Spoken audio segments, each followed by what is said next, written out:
erken olduğu için İnci dedi ki bir yer biliyorum. Orada oturalım mı? Ben de dedim olur. Oh, bir güzel yemek yemişim var ya. Karnım çatlayacak gibi ama şu an dünyanın en mutlu insanıyım. İnci motorla geçti, motor olduğu için. Ben dedim ben yürüyeceğim. Ya arkadaşlar videolarımı göreceksiniz, böyle de hiç yürümüyorum yani. Böyle bir şey olabilir mi? Tamam, Grab ucuz, motor ucuz, okey ama hani bir yürüyeyim, bir hava alayım, etrafta ne varmış bir göreyim, insanlara anlatayım. Mesela şu an şunu söyleyebilirim. En azından biraz bir kaldırım yolu var. Java'da hiç yoktu. Her yerde dükkan var. Biraz Fethiye'ye benzettim bu arada. Hani hem enerjisi olarak hem insanların böyle yaşam şekilleri olarak. Ve Ubud zaten böyle bütün işte spiritüellerin takıldığı bölgeymiş. Django biraz daha böyle hayatın olduğu bölgeymiş. Ubud da gerçekten bu arada şehir merkezinde akşam saat 8'de her yer kapanıyor yani. Merve ile mesela gidip fiyat bakalım dedik. Meyhane mi lan bura? Böyle meyhane gibi mavilere boyamışlar. Kim? Mykonos Greek restoran. Ya restoranmış. Çok meyhaneye benzettim. Greek olduğu için çarpı. Yeminliyim sanki böyle hiçbir şey yememeye. Anam babam yiyecekmiş hani böyle. Whatever arkadaşlar. Bu Django biraz daha hayatın aktığı yermiş. Dediğim gibi Merve ile saat böyle işte akşam 7 hani. Dedik yemek yedik, hadi gidelim bakalım, bitti mesela hayat. Dedim kapatmazlar herhalde. Kanka kapatıyorlarmış. Acayip şok oldum mesela bu olaya. Django'da Maya takıyormuş. O yüzden burayı daha çok tercih ediyor. Yaşamayı tercih edenler. Spiritüelci ablalar, dayılar da daha kaldırıyor herhalde. Bilmiyorum ne yapıyorlar. Burası diş beyazlatma merkeziymiş ama çok yani acayip duruyor. Bir de Bali ile ilgili şunu söylemek istiyorum. Bence Endonezya halkı iyidir diye düşünüyorum. Yargıda bulunmak istemiyorum çünkü her adanın insanları, kültürü, yaşam şekli çok başka. Ama Bali'de mesela hani turistik olduğumuz bölgeler için konuşuyorum. Şöyle bir şey var. Sanki ben ona para vermek zorundayım. Diyorum ki buna indirim yap. Pahalı söylüyor. Biliyorum çünkü onun maliyeti 10 cent. Diyor ki hayır kurtarmıyor. Böyle yapıyor bir de. Kamboçyalılar gibi. Kamboçyalıların da bu huyuna çok sinir oluyordum. Haritalardan bir bakayım. Şu an anlatırken size doğru mu gidiyorum? Doğru gidiyorum. Böyle düz gideceğim. Tamam, sıkıntı yok. Sanki ben ona borçluyum yani. Sen benim ne kadar para kazandığımı bilmiyorsun. Bak bu konuda Türkiye'de de bu tavra çok sinir oluyorum. Biri böyle yaptığı zaman. İnanılmaz böyle şey oluyorum yani hani. Bana bunu ama sana ucuz dendiği zaman en gıcık olduğum şey. Ya bana neye göre ucuz? Sen benim cebimdeki parayı biliyor musun? Sen benim bütçemi biliyor musun? Sen benim hayatımı biliyor musun? O yüzden burada sanki ben onlara para vermek zorundaymışım gibi bir tavır var. Ve bu beni çok sinirlendiriyor. Bir de Bali pahalı arkadaşlar. Ama neye göre pahalı, şunu söyleyeyim. Türkiye'ye göre değil. Bali Endonezya'nın diğer yerlerine, adalarına göre pahalı. Buraya bir tatile geliyorsanız geleceğiniz tatilden keyif alırsınız. Fazla para harcamazsınız. Gece kulübüne gitmiyorsanız, alkole para ödemiyorsanız. Çünkü alkol burada pahalı. Türkiye'den daha pahalı bence. Gerçi Türkiye'de en son Aralık 2025'te bıraktım fiyatları ama Türkiye'den bir tık daha pahalı bence. Onun dışında ama genel Türkiye'ye göre ucuz. Endonezya ve diğer Asya taraflarına göre pahalı. Bunu şey gibi düşünebilirsiniz. Yani ben Bangkok'ta bir hafta kalabildim. Çünkü bana pahalıydı yani. Ben yetiremedim para. Bir haftada bile çok böyle absürt bir harcama gibi geldi gözüme. Ama mesela Güney Tayland'da, Surat Thani'de ve diğer taraflarında 2 hafta kaldım. Ve çok ucuzdu yani. Hani şöyle söyleyeyim. 2 haftada Bangkok'ta harcadığım paranın yarısını harcamışımdır. Pahalı ve ucuz derken hani böyle oha pahalı ya da ucuz gibi şeyler düşünmeyin. Hani kıstaslarımı söylüyorum ki aklınızda bulunsun. Mesela herkes Kamboçya ucuz diyor. Tamam, Kamboçya gerçekten çok ucuz. Her şey gerçekten 1 dolar, 2 dolar, maksimum en babası olsun 3 dolar. Ama Bali'de de zaten 3 dolarla 5 dolar arası yemek yiyorsunuz. Size gösterdiğim yemek 20 dolardı. Pahalı. Evet bak gerçekten bunu kabul ediyorum. Ama çok özlemiştim Türk yemeğini ve tıka basa yemek istedim. Ama gerçekten böyle hayır derecesinde. Onun dışında siz gidin, ben videomu çekeyim, arkamdan geliyorsunuz. Cinnet geçirttiler bana, vır vır vır konuşuyorlar. Hintlilerden o kadar nefret ediyorum ki cümlemi bitireceğim önce. 20 dolar ödedim.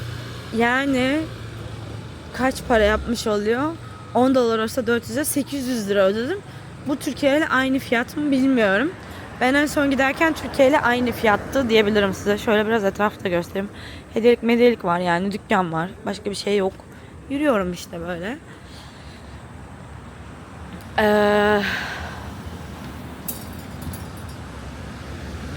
Ağzına tükürdüğüm Hintlilere. Gerçekten bunlara hiçbir şey demiyorum ya. Çok sinirimi bozuyorlar. Yani bir yerde fotoğraf çekineceğiz.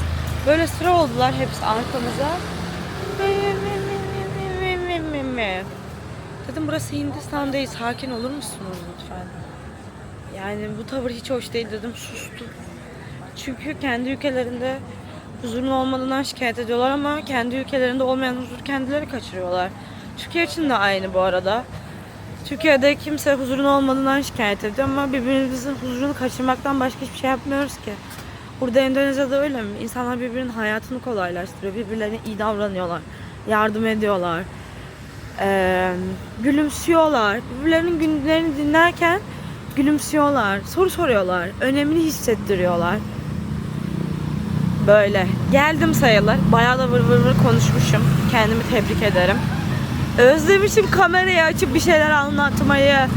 Gezdiğimiz yerlerde hep turistik olduğu için bilgim yok, bir şey anlatamıyorum. Canım kameram, canım takipçilerim. Özlediniz mi beni dinlemeyi? Bali'nin bütün turistik lokasyonlarını bitirmiş bulunmaktayım. Tebrikler. Tur bitti. İnci ile tabii ki arkadaş olduğumuz için bugün de görüşeceğiz. Bir de evine gideceğim belki. Tarihlerden çok emin değilim ama bile bakalım bugünün en güzel şeyi ne?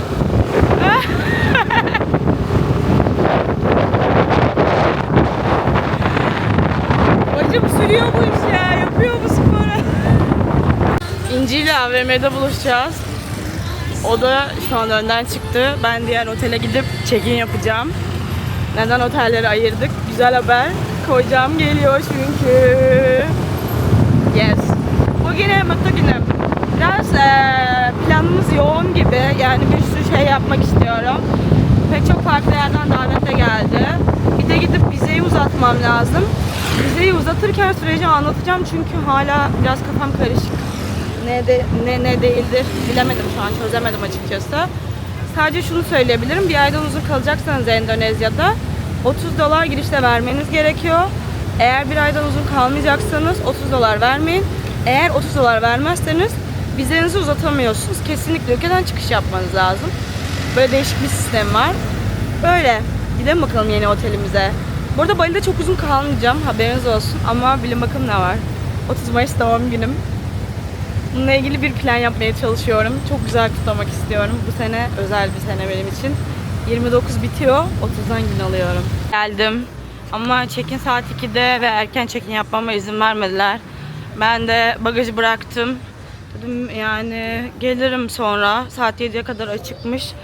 Öyle bir yeri book etmişiz ki bütün dolandırıcılar Bali'nin bütün işte çakma çantacıları falan her şey bu ara sokakta. İnci ile buluşmaya gidiyorum şimdilik. Motorla da 10 dakika yazıyordu, yürüyerek de 10 dakika yazıyordu. Sizlere biraz da böyle etrafı göstermek için, baksana çakma çanta yapımcısı bile burada yani. Etrafı göstermek için yürümeye karar verdim. Şu an bulunduğum bölge Kuta. Böyle surf falan, tahtalar falan satıyorlar ya da kiralıyorlar büyük ihtimalle. Repair yazıyor. Bulunduğum bölgenin ismi Kuta. Seminyak'tan çıktım. Bölge diyorum çünkü aslında insanların bu anlattığı işte ne bileyim Canggu, Uluwatu, işte Ubud, bunların hepsi Bali'nin köyleri. Sıfır şakasız. Ama işte bizim Türkiye'deki gibi gelişmiş köyler gibi düşünebilirsiniz. Etrafı gösterirken size şunu söylemek istiyorum. İnsanlar Bali'ye gelip ne bekliyor bilmiyorum ama Endonezya'nın aynısı. Yani Java'da gösterdiğim sokakların sadece daha turistik hali. Yani şöyle bir şey olmuş. Java daha şehir bir hayatı olmuş. Ama Bali ise daha Tayland'ın adaları gibi. Yani Java Bangkok'sa işte Bali'de bir Koh Phangan, Koh Samui gibi bir vibe'ı var. Biraz daha gelişmiş. Gelişmişlikten kastım ne? Bazı şeyler daha erişilebilir. Erişilebilir olmak ne demek? Yani böyle işte ne bileyim turistik şeyler alabiliyorsunuz. Ondan sonra kamerayla çok oynuyorum, kusura bakmayın. Hala çözme aşamasındayım düzgün çekim yaparken. Daha işte ne bileyim marketler falan var. Bu marketleri zaten ilk geldiğimde çözemedim. Biraz zaman aldı. Bu arada bunun gibi değil de Endonezya'nın Java'da mesela daha bakkal çakkal var yani. Bunları bulmak da zordu benim için. Ama Jogja'da öyle değildi. Jogja aynı burası gibiydi. Sadece tek farkı Java'da denize girebileceğiniz bir yer yok. Ama Bali'de Uluwatu'da girebiliyorsunuz. Bol bol işte havuzu var. Java'da da biraz para öderseniz havuza girersiniz. İnsanlar buraya geldiği zaman doğasına aşık oluyor ve Bali kocaman bir köy yani. Daha fazlası değil. İnsanlar da bunu kabul ederek gelmeli. Ben sevdim. Tek bir eksisi var. Onu da söyledim yani size. Bu arada Warung, şöyle göstereyim. Yerel yemek yiyebileceğiniz bir yer. Bu şekilde beceremedim şu an kamerayı uzatmayı, şöyle göstereyim. Warung normal yerel yemekleri yiyebileceğiniz yer. Warung zaten Endonca'da yemek demek. Yerlilerin daha çok yediği, uygun fiyatlı şeylerin satıldığı. Bali'de fiyatlar biraz daha fazla. Bunda sebebi turistler var ve haliyle diğer adalardan da çok göç alıyor. Yani burada sadece Balinezler yaşamıyor. Bir sürü turist geldiği için işte Java'dan da gelen oluyor, Sumatra'dan gelen oluyor, Slovesya'dan çok gelen olmuyor, onu açıkça söyleyeyim. Çünkü Slovenya biraz daha uzak kalıyor ve oradaki insanlar, Java'dakiler mesela Bali'ye gelme durumunu yapabiliyor ama Slovakya'dakilerin o kadar durumu olduğunu düşünmüyorum açıkçası. Çünkü orada da başka yerel birileriyle konuştum. Yüz yüze gelmesem bile biliyorum bir tık. Burada kalmıştım ilk gece. Çekim yapamamıştım, kameramın şarjı yoktu. Sahile inince de böyle görünüyor. Hani yüzüp yüzmemek de size kalmış arkadaşlar. Okyanusa geliyorsunuz. Tabii ki dalgalı olacak. Ve iyi bir yüzücü değilseniz bir risk olacak. Nasıl ki Türkiye'nin bazı sahillerinde inanılmaz dalga ve inanılmaz böyle su çok yükselip alçalıyorsa, Kuşadası da mesela öyle. Her zaman giremezsiniz denize. Çünkü geceleri falan inanılmaz yükseliyor su. Bali'de de aynı şekilde. Bu Bali'yi övme videosu değil. Sadece bazı şeyleri dürüstçe görmek yani. Siz gidiyorsunuz, biraz da kendime çevireyim kamerayı. Gidiyorsunuz, Alasarun videoları görüyorsunuz ya da işte Tandragate Gate'de fotoğraf görüyorsunuz. Diyorsunuz ki wow. Sonra insanların otellerde tuttuğu yerleri görüyorsunuz. Ama o kişi turla gitmiş. Ve turla gittiğin zaman Türkiye de çok güzel. Ama solo gelen kişi beğenmiyor. Uçak biletini alıyor, kendi kendine rezervasyon yapıyor. Zaten nerede ne yenir ne içilir bilmiyor doğal olarak. Ben burada 6 aydır hani bütün dilleri öğrenmişim, girilmedik sokak bırakmamışım. İnsanlarla etmediğim muhabbet kalmamış. Hali az çok artık hakim olmuşum. Geliyor, beğenmedim diyor. Beğenmezsin kanka, sen ülkende Kapadokya'ya gitsen de beğenmezsin. Çünkü sen Kapadokya'da da aynı vizyona sahip değilsin. Mardin'e gitsen de beğenmezsin. Ama Mardin'in sokaklarını karış karış gezmemişsin. Bir tane otel tutmuşsun. Mardin'de de sana yiyecek bir şey yok. Söylüyorum dürüstçe yani. Çünkü Mardinlilerde mesela inanılmaz baharat kullanır ve bütün yemekleri etlidir. Boğa. Ya. Neyse. Bu şekilde. Bence sahil çok güzel. Ve biraz daha sörfe uygun büyük ihtimalle. Sörf tahtaları satmalarından falan belli. Bugün kocam geliyor. Yarın bir göçmenlik ofisine gideceğim. Vizeyi uzatmayı deneyeceğim. Başarabilirsem sistemi çözünce anlatacağım size. Böyle. Bugünü de burada kapatalım. Alışveriş merkezine gidiyorum. Her zamanki gibi gittiğim her ülkede alışveriş merkezi geziyorum. konsept yapsam tutardı var ya, millet deli gibi tıklardı. Fiyatları falan görmek için. İşte ben böyle bir gezginim arkadaşlar. Neyse, YouTube işini ben sevdim ya. Çok uzun oldu şu an video. Sadece şeyi de anlatmış olayım. Şimdi Bali'de böyle havalı havalı şeyler görüyorsunuz, diyorsunuz ki bunlar ne?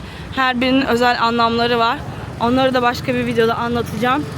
Biraz daha diğer videolara da bir şey kalsın. Çünkü Bali'de bir haftadır buradayım artık yani. Tamam. Okey. Bize Bali yetti.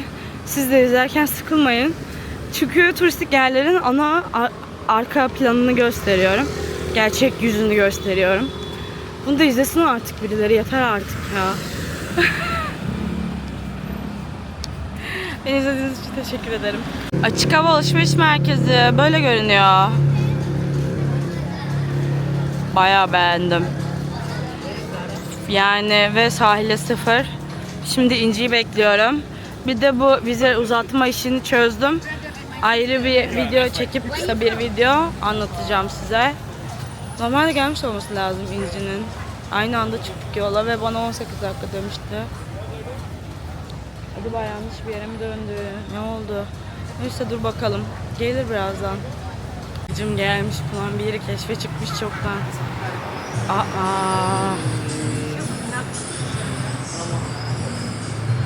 Türkiye'deki mağazalar nasıl görünüyordu onu da unuttum bu arada. O yüzden yani biraz gezeyim, ilginç bir şey bulursam çekeyim. Bunlar dümdüz kıyafet. Bu arada arkadaşlar, Endonezya'ya gelirseniz gerçekten 5G'ye kadar kullanabileceğiniz bir sim kart. Sadece Telkomsel alın. Havalimanından da alabiliyorsunuz. Merkeze indiğiniz zaman da alabiliyorsunuz. Burada fiyatları var mesela, göstereyim. So, 36 GB 300.000 rupi. It's international for foreign, right? Yeah. Okay. 45 GB 350.000 rupi ve gerçekten sonrasında eğer uzun kalırsanız bunlar aylık paketler olduğu için yükleme yapıp kullanmaya devam edebiliyorsunuz. Tavsiye edeceğim en iyisi bu.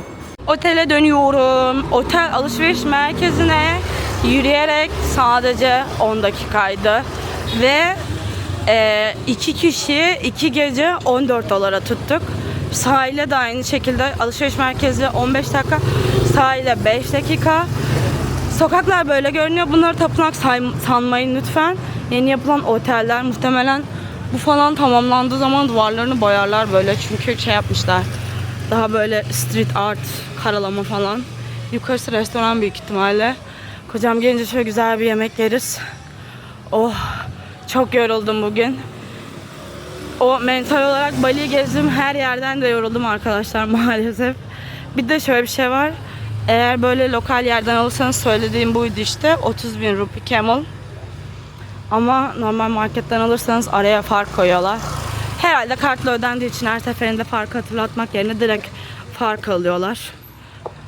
Bu şekilde. Bir de şöyle kur oranlarını göstereyim. Genel olarak böyle. Diyorlar ki böyle paranızı bozdurduğunuz zaman mutlaka sayın. Güzel bir kur oranı varsa. Ben zaten her zaman sayıyorum yani. Para bu yolda bulmadım sonuçta. Oh. Böyle görünüyor yani böyle, hani fotoğraflarda, videolarda gördüğünüzün dışında sokakları, hayat bu şekilde akıyor. Odaya geldim. Fayans olması bayağı bir hayal kırıklığı. Fotoğraflarda görünüyor muydu? Yalan söylemeyeceğim. Balkonu var. Açmaya üşendim. Şuradan göstereyim. Değişik bir koku var odada ama. Burada tuvalet var. Işığı açayım. Ya nerelerden balkon ışığı da varmış. Nereden nereye attan indik, eşeğe bindik yine. Yatak örtüsü bayağı pis. No abi.